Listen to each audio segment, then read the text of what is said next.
Hello, my name is Madeline Budan, and this is my capstone project.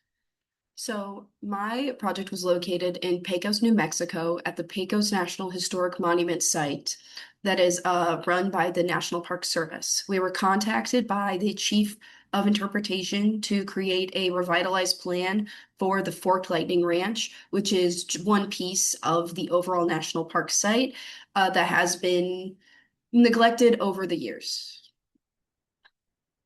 So, in our initial interview and research, we got a better idea of what the conditions were like at the ranch. The ranch has been around since the 1920s, and since it has come into ownership of the national parks, it has operated as a guided tour area. However, the guided tour is pretty limited. There is not a lot to do, not a lot to see. And there are several people who work at Pecos National Historic Monument who would like to see it revitalized to showcase the vast history that the ranch house holds.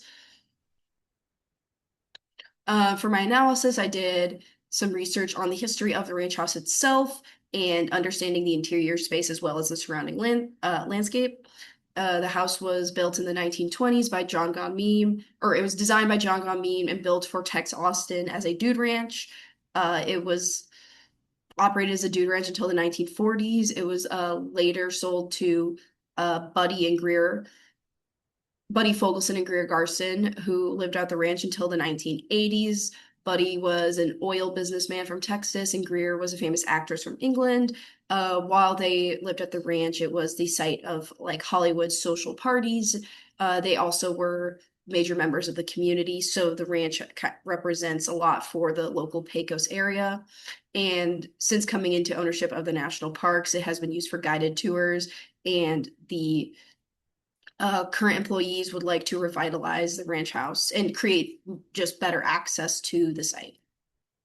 So our team went to the site and we learned quite a bit about the character of New Mexico, the Santa Fe style of architecture, just the cultural landscape of the area that kind of built the ranch.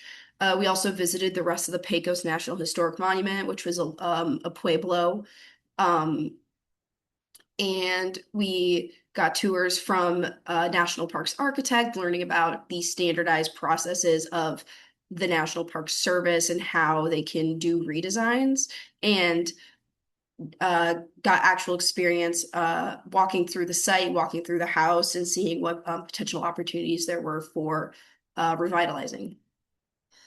So some I took on the for the team, I took on the interior as well as courtyard area of the site and a few programs that I thought were necessary for encapsulating this history of the ranch house were historic recreation, interpretive exhibits, and passive experiences. I figured these would kind of cover the vast expanse of topics needed to paint a whole picture of the ranch house and create interesting experiences for visitors.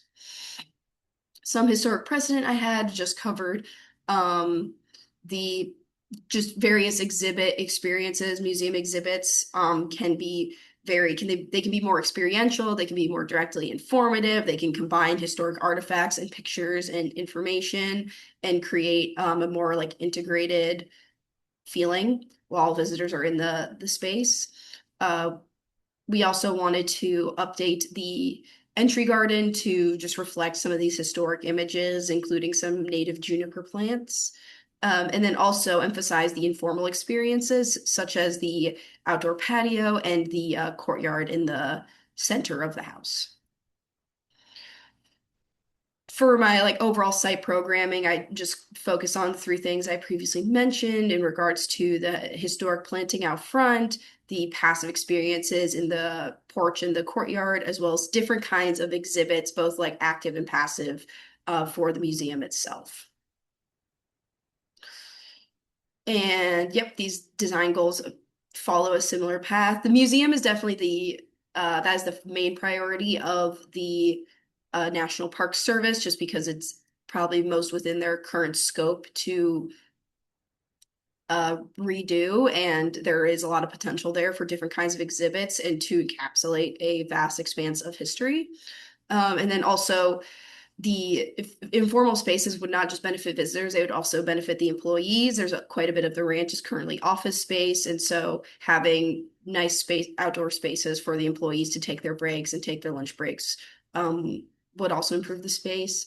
And then establishing a sense of place. One thing that they emphasized was the main view for when you pull into the ranch house itself is showcasing the character of the house and architecture and how this was a place of respite. This was a place of adventure at one point, and so creating that character again.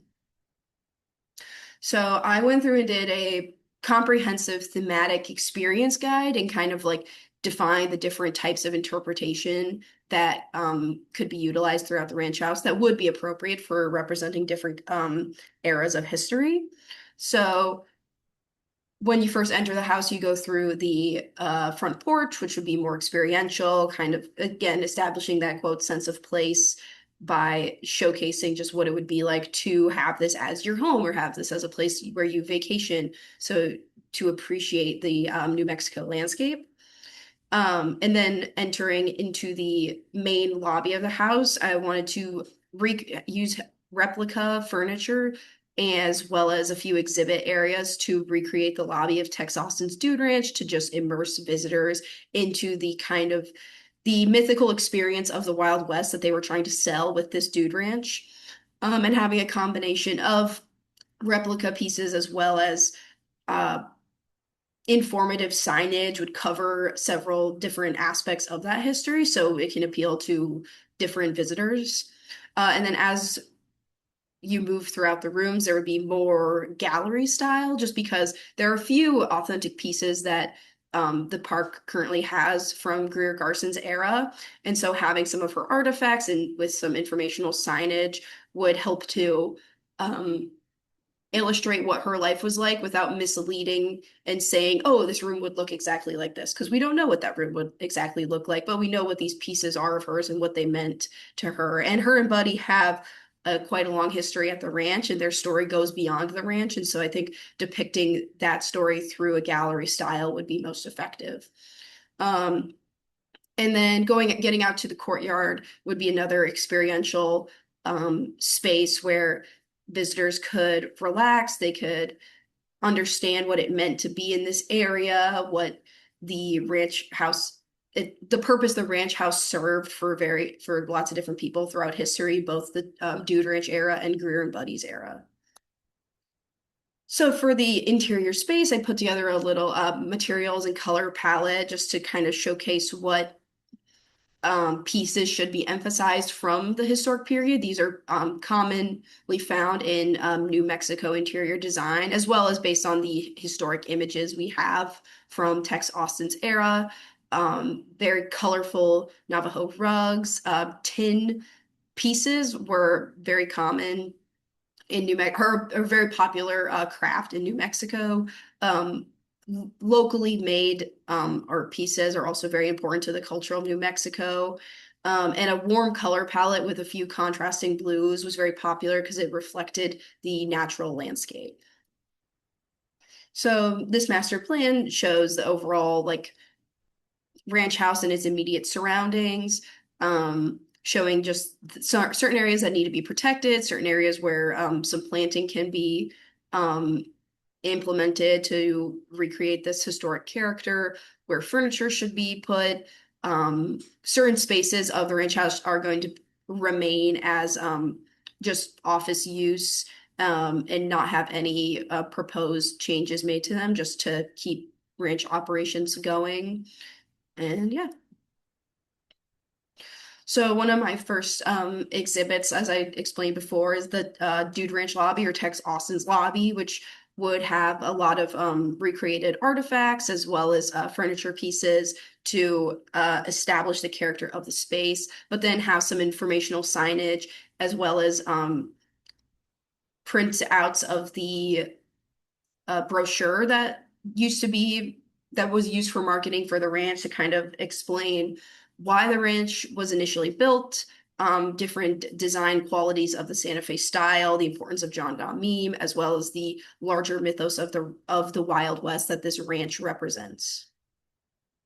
Then, as you move through the ranch, this would be the first room of Greer and Buddy's gallery, showcasing their story because their relationship is heavily tied to the ranch, as well as incorporating a visitor logbook. Greer used to keep scrapbooks of all of her guests who would come visit the ranch, and so having some images of key pages on display, as well as a new logbook for new visitors to kind of contribute and leave a piece of themselves at the ranch.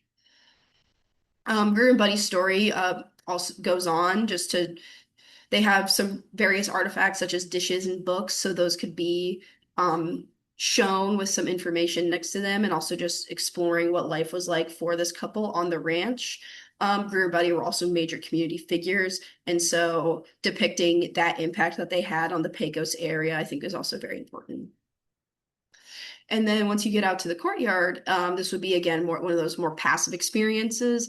These are historically accurate replica furniture to Greer and Buddy's era, but the character of the courtyard is the same in both eras as a passive social space for visitors to utilize and kind of see the bright blue New Mexico sky and also feel how this ranch was really like a destination for relaxing and connecting with the landscape.